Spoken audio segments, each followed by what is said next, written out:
Well, the Supreme Court deciding to simply leave and not mess with some pretty tough sanctions issued against lawyers for Trump, a group of lawyers who faced the sanctions over their lies and baseless claims about Trump losing the election and lying about that fact.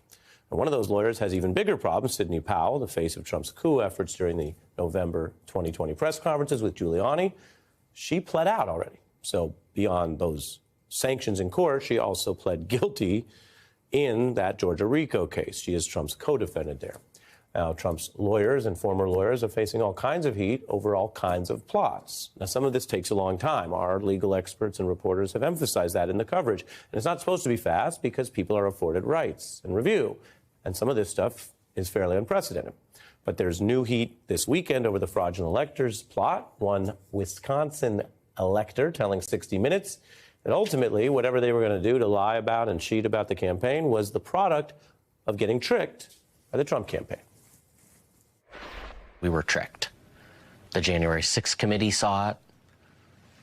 Jack Smith, specifically in his indictment, refers to some of the electors were tricked. That was us. How do you feel about that now? I mean, terrible. You know, one answer to that is like, whatever. This is their defense. And instead of saying we did it, we were all about it, they're saying we were tricked, it's somebody else's fault. Another part of this is that's part of the theory of the case. In other words, even if some of these people weren't 100% tricked and they just thought they could get away with it, thought maybe they would get Trump back into office. That's what we've seen in other societies where coups are rewarded if they work. Well, on the flip side, there's a lot of evidence that the prosecutors want to use to show that this did start at the top, not in the middle or the bottom. And then you have Trump's legal calendar. He's paying up hundreds of millions of dollars from that fraud suit I mentioned. He's got the first criminal trial set for New York, March 25th. That's over the 2016 hush money issues. And then the open question we're waiting on any day, could be tomorrow, could be later this week, could be next week. Will the Supreme Court fast track what you see in red there, the appealed Jack Smith coup trial? Well, we're tracking all of this. I want to bring in New York Times Magazine legal correspondent Emily Bazelon. Welcome. Thanks so much. We were just talking in the commercial break before live TV about what I want to ask you about now, which is we'll put the calendar back up. If the Supreme Court does not fast track the coup trial, which is currently on appeal, then the arguably smallest case, the Green hush money trial, goes first. If the Supreme Court greenlights the coup trial that's currently on appeal, if they say we don't need to slow it down, we don't need to review it, the New York DA has already said he would fall back and the coup trial could go first. How much does it matter what goes first when we're talking about the first ever trials of a former president?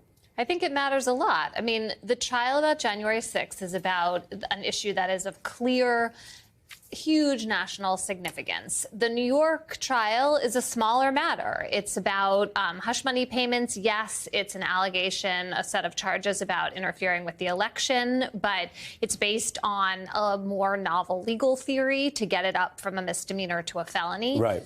And I think especially when you think about the public perception of what's really at stake, you don't have to explain to people that a former president not respecting election results is a big deal. You can argue about whether that's what happened or not, but it is a big deal inherently. And I think that there's a much harder argument to make about the hush money payments rising to the same level of significance. Yeah, and you're speaking to something the prosecutors deal with, which is you have all these crimes you could prosecute, but you exercise judgment on what you do.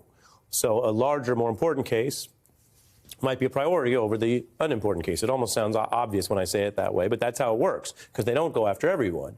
And here, I know you always like to think, we can put the arrows back up. I know you always think of trials in terms of prominent rappers. And the Green hush money trial is fundamentally misdemeanor Elliott. I mean, it is a misdemeanor that they are converting to make it more serious. And the coup trial and appeal above it is more like, I know who you're thinking of, J.O. felony. It's an actual set of election felonies. And by the way, as I always say, if Trump's innocent or acquitted, fine. But if that were proven against any official, that would be a big deal. And you know that while the right is selective, you know they think it's a big deal because all they're ever criticizing is alleged election interference, talking about alleged election integrity and all these other things. Because what does that mean? At the core is it would be bad to mess with elections. Exactly. And so I think that's the reason why the order of the trials actually matters a great deal. And as you started by saying, some of this depends on the timing of the Supreme Court. We've already been waiting for the Supreme Court to decide whether to take this case at all. And if it does decide to hear Trump's appeal, what kind of calendar to put that appeal on. And those are really crucial questions because the clock is ticking and delay is a huge aid to former President Trump, no matter what the results are. Yeah. Well, I got one more case for you, which is the fraud case. Everything's going so fast. It's like that was Friday. But we did a breakdown looking at the fraud cost along with all the other costs. And we'll put that up here because it's actually quite striking. The fraud loss there is $355 million.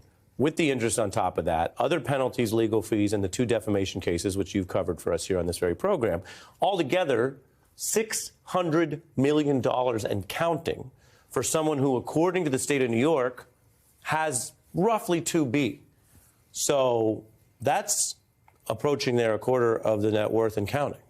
Right. I mean, this is an enormous amount of cash to have on hand. Trump is going to have to either secure a bond, put up this money somehow or other during the appeal. He doesn't get to just not pay it. That's not an option. So I think we're going to see, how much money he comes up with himself, from what sources, whether he tries to use, campaign money for these kinds of expenses, the way he's been doing for his legal bills. It'd be hard to justify, I think, legally, but then you look at enforcement questions. So it's really interesting. I'll show enforcement. This is new. Letitia James saying this is new today. She will seize the Trump property as you would with any other losing defendant if they don't pay. Quote, if he doesn't have the funds to pay off the judgment, we'll seek judgment enforcement mechanisms. We will ask the judge to seize his assets. That's how it works. It seems like she's not playing around. Oh, I think that's right. I mean, I think Trump can do things to prevent that from happening. And presumably he's not going to want that kind of embarrassment of having his assets seized.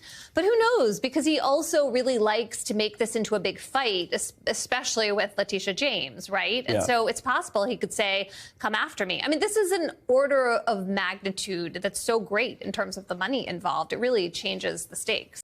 If it makes you feel any better, I have already put evac on alert. He's ready to go if it comes to that. General, I can assure him. Hey, General, let me into the war room to see you, so I had to hack my way onto this frequency. This better be critical, Willie. Sir, come on, what is it not, please? Okay, couple of things. I'm running low on the dough. I was thinking about taking a couple of months sick leave, maybe starting today. And, oh yeah.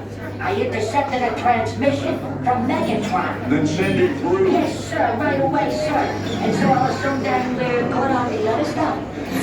This is your last warning, insects. Relinquish what remains of the Allspark. So who's the insect? You? What? Who's the insect? Protect you. They were defeated on our world, and we will defeat them here. This was just a diversion. Security, please bring up. Rabbit, she's already inside. Deeds! Give me an update on that reserve. Boss readiness. What was his name? What was it? Evac, sir. Right, evac.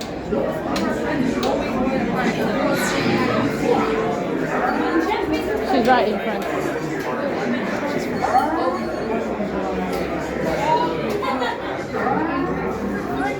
We're facing a heavy sustained attack. They appear to be after the Allspark. General! General! Need to evac immediately, General. Evac immediately. Hold on. National security advisory. Stay down. Check it out. This group that failed their mission is outrageous. The amateurs are suicide mission.